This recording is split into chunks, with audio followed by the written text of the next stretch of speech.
रे।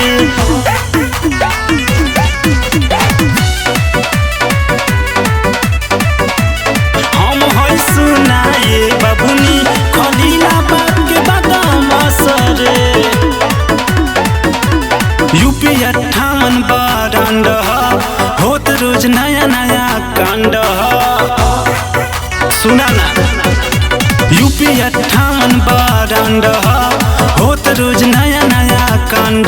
संत कबीर नगर खास रे।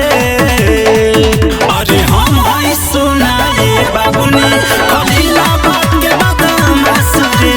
हम है सुनाए बाबुनी खलीलाबाद के बदमाश रे।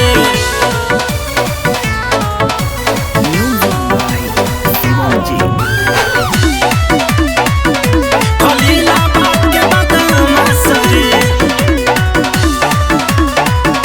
खलीलाबाद के बदमाश रे।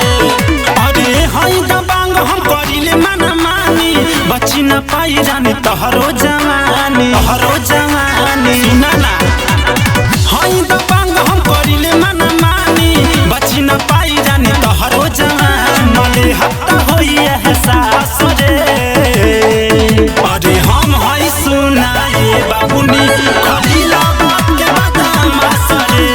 हम है सुनाए बाबुनी खलीलाबाद के बदमाश रे।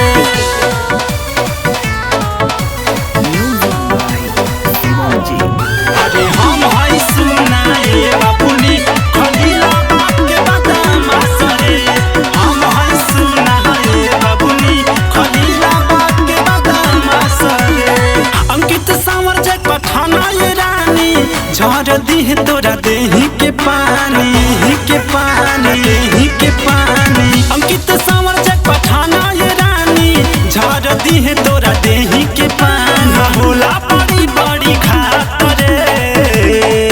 अरे हम है सुनाए बाबुनी खलीलाबाद के बदमाश रे। हम है सुनाए बाबुनी खलीलाबाद के बदमाश रे। DM recording studio Khalilabad.